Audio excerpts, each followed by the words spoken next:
a kingdom had a princess who never laughed.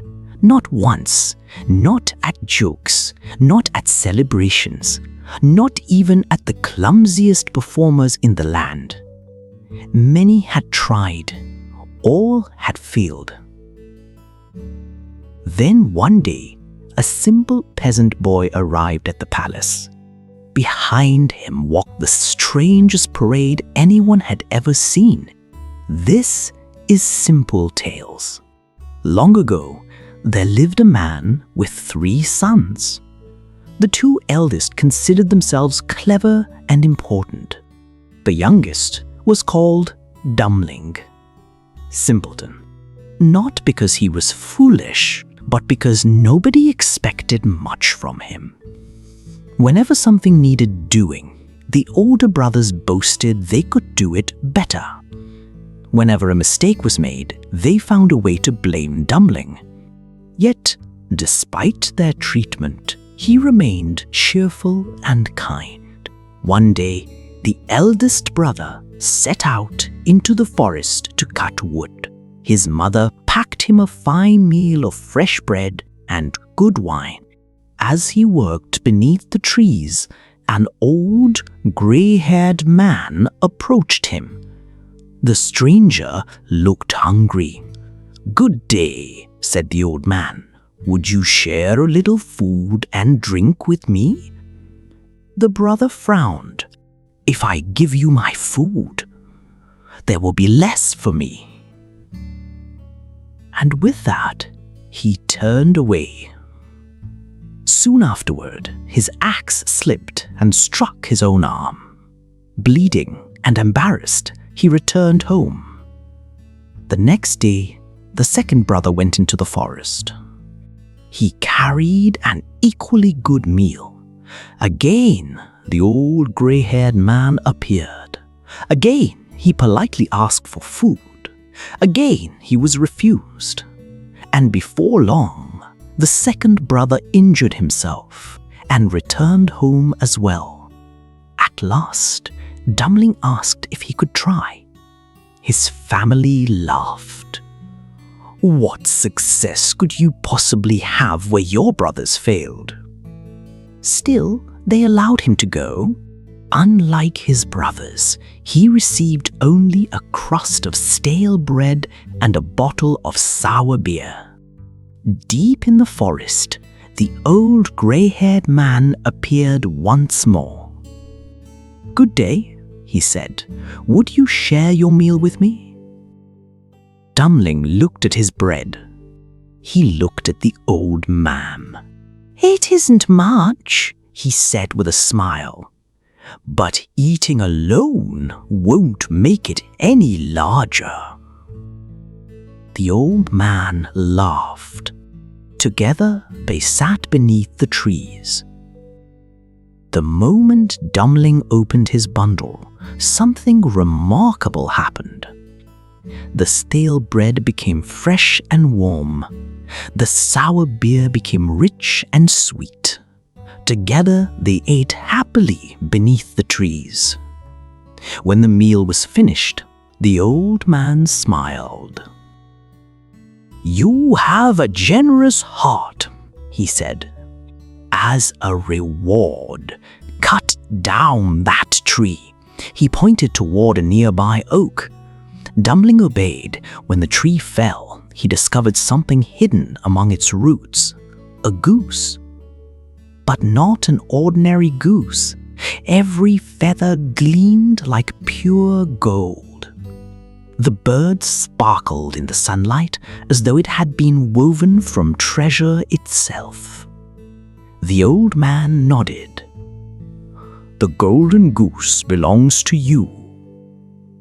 Then he disappeared into the forest. Dummling thanked his good fortune and continued on his way. That evening, he stopped at an inn. News of the golden feathers spread quickly. The innkeeper's 3 daughters could hardly believe their eyes. "Just imagine," they thought, "if each of us plucked a feather, we would be rich." When Dummling fell asleep, the eldest daughter crept towards the goose. She reached out and grabbed a golden feather. Instantly, her hand stuck fast.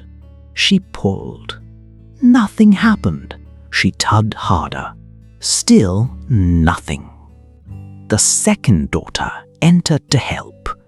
The moment she touched her sister, she became stuck as well. Then came the third, and she joined the chain. By morning, all three remained attached to one another and to the goose. Dummling awoke, shrugged, and continued his journey. The sisters had no choice but to follow. Down the road they marched. One goose, one peasant, three unwilling companions. Soon a village priest spotted the spectacle. "What are you girls doing, chasing a young man through the countryside?" He grabbed the last girl to pull her away and immediately became stuck. A sexton hurried over to assist him. Now he was stuck too. Then 2 farmers attempted to help. They joined the chain as well. Before long, a ridiculous procession stretched down the road behind Dummling. The goose waddled. Dummling walked. Everyone else stumbled after them. The longer the chain became, the more absurd it looked. Villagers stopped working to stare. Children ran alongside laughing. Even travelers passing through the countryside could scarcely believe what they were seeing. Yet nobody could free themselves. At last, the strange parade arrived at a royal city. Its king had one great sorrow. His daughter had never laughed. Not once in her entire life. Musicians had filled the palace halls. Acrobats had risked their necks. Jesters had traveled from distant kingdoms. Storytellers, dancers, and comedians had all tried their luck. Yet her expression never changed. So the king had made a proclamation. Whoever could make the princess laugh would win her hand in marriage. From a palace window, the princess looked down at the road below. She saw Dummling leading a golden goose. Behind him came 3 struggling sisters, then a furious priest, then a desperate sexton, then 2 exhausted farmers, all tangled together, stumbling, arguing, and tripping over one another. At that exact moment, one of the farmers tripped. The priest stumbled over him. The sexton crashed into the priest. The 3 sisters shrieked, and the entire chain collapsed into a tangled heap of arms, legs, and muddy clothing. For a second, the princess stared. Then she laughed. A small laugh at first, then another. Then another. Soon she was laughing harder than she ever had in her life. The king could scarcely believe it. The impossible challenge had been completed. Yet when he discovered the victor was a simple peasant boy, he was less pleased. Determined to avoid the marriage, the king imposed a series of impossible tasks. First, Dummling was ordered to find a man who could drink an entire cellar of wine. Then he was told to bring a man who could devour a mountain of bread.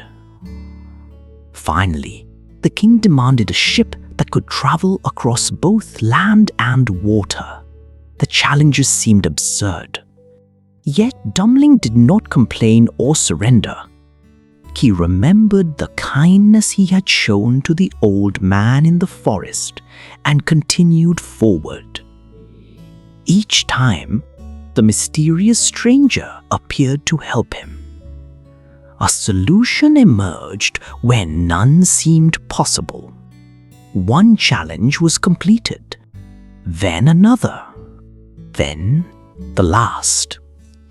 Once again, kindness accomplished what pride and power could not. At last, the king could no longer deny his promise. Dummling married the princess, and in time he inherited the kingdom itself. Many people believed Dummling succeeded because he was lucky. But luck was only part of the story. His brothers were given the same opportunity. They met the same old man. They walked the same forest path. The difference was not fortune. It was kindness. The Golden Goose reminds us that generosity often opens doors that cleverness cannot. Those who think only of themselves may overlook the very blessings they seek. And sometimes the person everyone dismisses as a fool turns out to be the wisest of all. Thank you for joining this simple tale. If you enjoyed this story, please like, subscribe, and share it with someone who loves myths, legends, and forgotten tales from around the world. Until the next one.